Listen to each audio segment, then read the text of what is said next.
দর্শক, যাচ্ছিলাম বাসুয়াখালী বিলের দেশীয় প্রজাতির প্রাকৃতিক মাছ পরিসংখ্যান এবং এটা বাঁচাতে কি কি করণীয় প্রত্যেকটা এলাকায়। তা বাসুয়াখালী বিলের বৈচিত্র্যটা এমন যে এই বিলটা কিন্তু বিশাল, টোটাল 13খাদা উপজেলা রাউন্ড গোল করে পুরোটাই যত বিল আছে সবই বাসুয়াখালী বিল।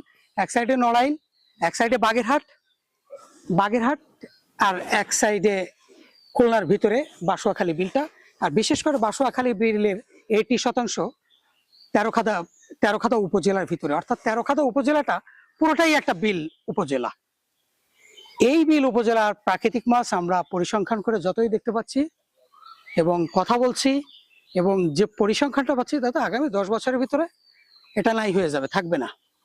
এখন আমরা যাচ্ছিলাম বাসুয়াখালী বিলের, যদি আপনি প্রধান সড়ক দিয়ে যান, যদি আপনি কোলা অথবা আপনি দিগলিয়া আতাই নদীর এই পাড়ের যে মেন রোডটা, যেটা আপনার জেলখানা ঘাট দিয়ে চলে গেছে একেবারে নড়াইলের দিকে, এই রোড দিয়ে বাসুয়াখালী বিলের যদি পূর্ব অংশে আপনি কিছু দূর যাবেন, একটা রাস্তা, এই রাস্তাটা আবার বিলের ভিতরে ঢুকে গেছে। বিলের এই পাশে কিছু জনবসতি, এই পাশে কিছু জনবসতি, একটা খালের পাড় দিয়ে রাস্তা, কিছু দূর পিচ রাস্তা, তারপর ইটের রাস্তা, মাটির রাস্তা, এইভাবে পর্যায়ক্রমে একেবারে বিলের ভিতরে চলে গেছে। এবং এই সমস্ত এলাকায় থাকে কৃষিজীবী মানুষগুলা।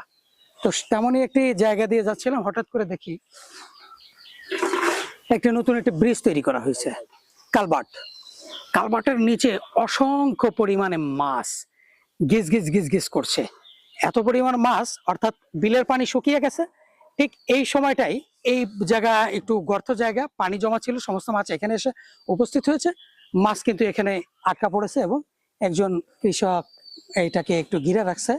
এখানে বেশিরভাগ আমরা দেখতে পাচ্ছি এখানে দেশীয় প্রজাতির যে পুঁটি মাছ সেইগুলো পর্যাপ্ত পরিমাণে কিলবিল করতেছে। তাছাড়াও অন্যান্য দেশীয় প্রজাতির প্রাকৃতিক মাছ রয়েছে, সেগুলা খুব সীমিত, কমের মধ্যে আর কি। তো আমাদের এখানে একজন আমরা ভিডিও করতেছিলাম, এক ভাই বলতেছে মাছ কিভাবে বাঁচানো যায়। মাছ বাঁচানোর একমাত্র কারণ হচ্ছে কি আমাদের এই জীব, এই লোভটাকে সংবরণ করা। এই লোভের কারণে আমাদের প্রাকৃতিক মাছ বিলুপ্ত হয়ে যাচ্ছে। তার কারণ আমরা আসার পথে আরেকটা বিল দিয়ে আসতেছিলাম, দেখলাম এক জায়গা কারেন্ট জাল আর এক জায়গায় চায়না দুয়ারি জাল দিয়ে মাছ শিকার করা হচ্ছে। এই যে পদ্ধতিটা দেখছেন আপনারা, এখান থেকে মাছ শিকার করে খেয়ে ফেলুক, কোনো সমস্যা নেই, এটা মানুষের প্রয়োজনে এটা বৈধ। কিন্তু যে চায়না দুয়ারি জাল দিয়ে এবং কারেন্ট জাল দিয়ে যে ভাবে পদ্ধতিতে মাছ শিকার করা হচ্ছে এবং যেই পরিমাণে কীটনাশকের ব্যবহার, যেই পরিমাণে রাসায়নিক